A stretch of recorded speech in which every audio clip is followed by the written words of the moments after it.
Now, before talking about the movie, the third installment of the trilogy, after Hot Fudge, Edgar Wright directed the movie Scott Pilgrim vs. the World, which was released in 2010, based on the graphic novel written by Brian Lee O'Malley called Scott Pilgrim. यो film पनि एकदम मजाको छ. I really enjoyed it. After this movie, he co-wrote the screenplay of the movie called The Adventure of Tintin. यो movie चाहिँ मैले हलमा गएर क्युएफएक्स सिनेमा मलमा हेरेको थिएँ मेरो साथी गौनसँग. I hope he remembers that. Everyone who have read the comic books of Tintin or have even watched the cartoon show must have also watched this 3D computer animated action adventure film. 3D animation film enjoy गरेको पहिलो अनुभव थियो मेरो. It is almost a decade old now and it brings out lots of memories back today. You should definitely go and watch this gem of a movie. It is directed by Steven Spielberg. So now let's talk about the final movie of the trilogy called The World's End. The World's End. This movie is a 2013 science fiction action comedy film. It follows five friends who discovered that there is an alien invasion in their old hometown during an epic pub crawl. It is the third and final film in the Three Flavors Cornetto trilogy movies. यो फिल्मको कुरा गर्नुपर्दा पनि I didn't like this movie at first viewing. I don't believe this. पहिलो पटक हेर्दा मलाई त्यति मन परेन. एचबिओमा अरू च्यानलहरुबाट दिइरहेको थियो यो फिल्म आइरहेको थियो, but I never binged watched it like Shaun of the Dead. जुन जति बेला पनि Shaun of the Dead आउँछ मैले हुन्छ नछुटाइकन हेर्थेँ भने अरू त्यो हट फज र यो वर्ल्ड एन्ड चाहिँ मैले त्यति ध्यान दिएर हेर्न दिएन because I never enjoyed those movies. पछि बिस्तारै आफ्नो अन्डरस्ट्यान्डिङ अलिकति राम्रो भइसकेपछि चाहिँ हुन्छ नि मेरो विचारमा चाहिँ कसैले भनेको छ कि फिल्महरू कुनै कुराहरू बुझ्नलाई चाहिँ पहिला आफ्नो अन्डरस्ट्यान्डिङ पनि अलिकति राम्रो हुनुपर्छ भनेर भनेको छ. So these are the movies that हुन्छ नि जब अलिकति उमेर बढिसकेपछि अलिकति अन्डरस्ट्यान्डिङ राम्रो भइसकेपछि चाहिँ यो फिल्महरूले बुझ्न यो फिल्महरूले के देखाउन खोजेको हो त्यो चाहिँ बिस्तारै बुझ्न थालेँ मैले. Its main theme is to entertain through its genre, and Edgar Wright has done a fabulous job of making such good movies. And I was wrong before not seeing this movie, not understanding these movies. But when I gave this a second watch, त्यसपछि I appreciated this movie. Second time viewing मा धेरै कुराहरू मैले बुझेँ and I loved this movie. आफू young हुँदा ऊ आफ्नो चारजना साथीहरू उनीहरू पाँचजना चाहिँ एकदम क्लोज हुन्छन् आफ्नो टिनेज उमेरमा.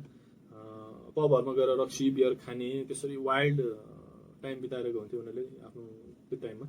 But now he is old and he still thinks of those days. अहिले पनि त्यो इमेच्योर सोच लिएर बसिरहेको हुन्छ. जबकि उसको मिल्ने साथीहरू पिटर, ओलिभर, स्टिभन, एन्डी सबैजना ठुलो भइसके and they have moved on with their life.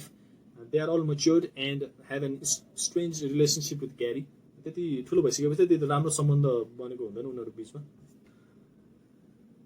यो फिल्म हेर्दा चाहिँ एउटा कुरा मैले एकदम राम्रोसँग नोटिस गरेँ. हुन्छ नि पहिला बच्चादेखि मिलेको साथीहरू पछि ठुलो भइसकेपछि मच्योर भएन भने कम्युनिकेसन ग्याप भयो भने प्लस लाइफमा आफ्नो ठाउँबाट प्रगति भएन भने गरेन भने र त्यो कुरा दाज्न थाल्यो भने हुन्छ नि तैँले के गरिस् मैले यो गरेँ तँसँग के छ मसँग के छ लाइफमा यो गरेँ त्यो गरेँ अहिले कस्तो पहिला कस्तो थियो त्यस्तो कुराहरू कम्पेयर गर्न थाल्यो भने चाहिँ पछि त्यही साथीहरू भेट्दा गाह्रो फिल हुने रहेछ. अनि उनीहरूसँग त्यही रिलेसन पहिलाको जस्तो रिलेसन रिभाइभ गर्न चाहिँ एकदम गाह्रो हुने रहेछ जस्तो लाग्छ यो फिल्ममा. अलिकति हुन्छ नि त्यो कुरा चाहिँ मैले अलिकति एकदम एक्स्ट्रा नोट गरेर जस्तो लाग्छ.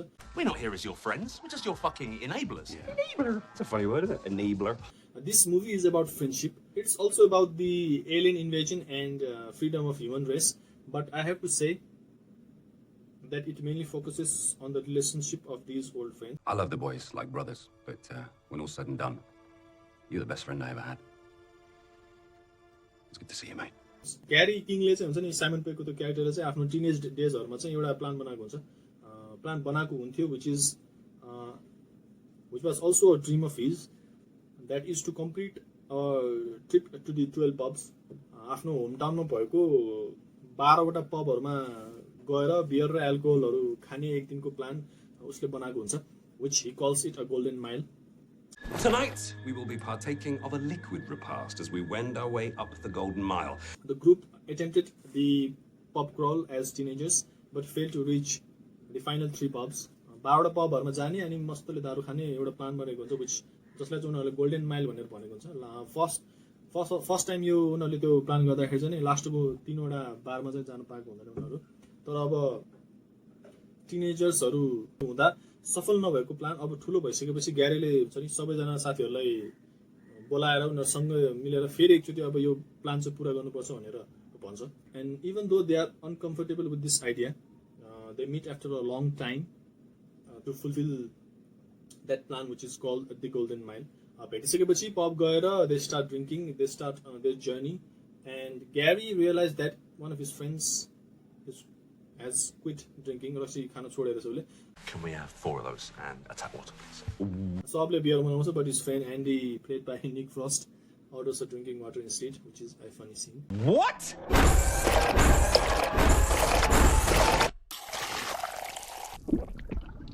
I don't believe this.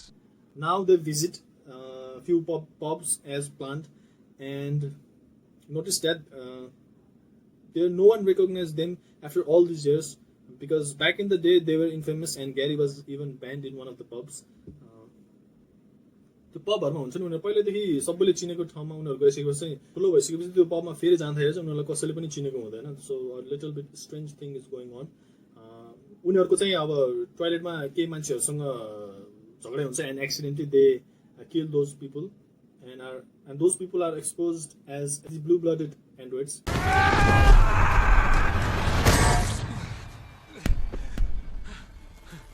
They eventually find out that the town has been invaded by the aliens and humans who do not cooperate with them are replaced with the blank versions of the original human host. Aliensहरूले चाहिँ एउटा राम्रो prosperous galactic कङ्ग्लोमरेट मान्छेहरुसँग मिलेर बनाउने सोचिरहेको हुन्छ त्यसमा साथ नदिने मान्छेहरुलाई चाहिँ त्यो ब्लू एन्ड्रोइडसँग हुन्छ नि रिप्लेस गरिदिने रहेछ now they get in a huge fight with this androids and start completing the golden mile dream of a ग्यारी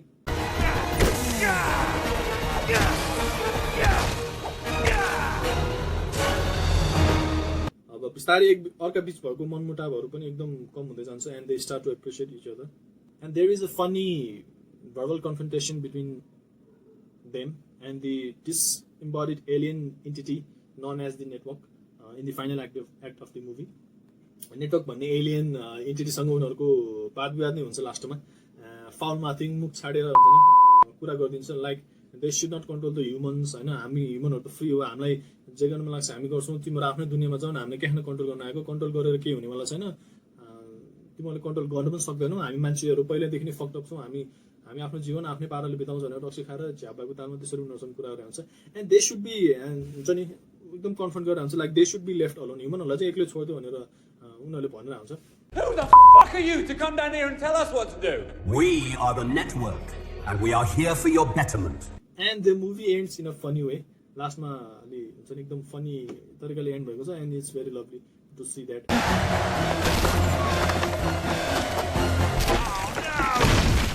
तीनवटै मुभीहरू हेर्दा चाहिँ हुन्छ नि मैले एउटा कुरा नोटिस गरेँ that in every movie characters hang out in the pubs every pub shown in these movies also play like a character in itself Go to the Winchester, have a nice cold pint, and wait for all this to blow over.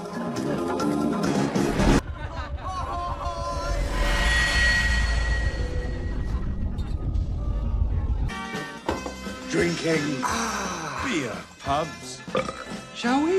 झन् यो world's एन्डमा त उनीहरूको main उद्देश्य main plan नै हुन्छ नि 12वटा पबहरूमा गएर beer खाने दारू खाने हुन्छ So World's End is the final movie of the Cornetto trilogy movies. Now Edgar Wright is one of my favorite movie directors. Last time उहाँको मुभी हेरेको भनेको मैले बेबी ड्राइभर भन्ने फिल्म थियो. It is also a good movie. त्यो film पनि एकदम रमाइलो छ एकदम स्टाइलिश पाराले खिचेको स्टाइलिश फिल्म छ.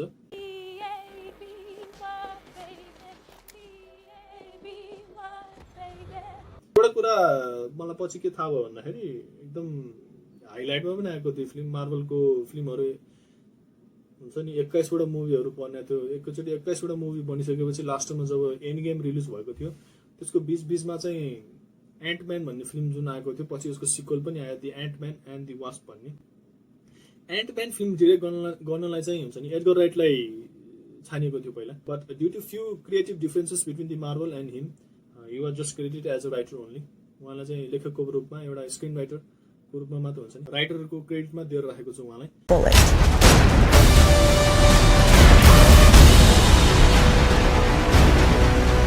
इट्स द सेम तर मेरो विचारमा चाहिँ एन्टम्यान चाहिँ एडगर राइटले डिरेक्ट गरेको भने चाहिँ खतरै हुन्थ्यो जस्तो लाग्छ मलाई बिकज एन्टम्यानको मुभीको एउटा सिक्वेन्स हेर्नुहुन्छ भने त्यसमा हुन्छ नि हिरोको साथी एन्टम्यानको स्कट ल्याङको साथी हुन्छ नि त्यो मेक्सिकन साथीले कथा भन्दै जाँदा एउटा भिजुअल सिक्वेन्स जुन देखाइन्छ that's the magic of Edgar right Yeah, and this dude sounds like a badass, man. Like he comes up to him and says, yo, I'm looking for a guy that shrinks. And now his next project is a horror movie called Last Night in Soho.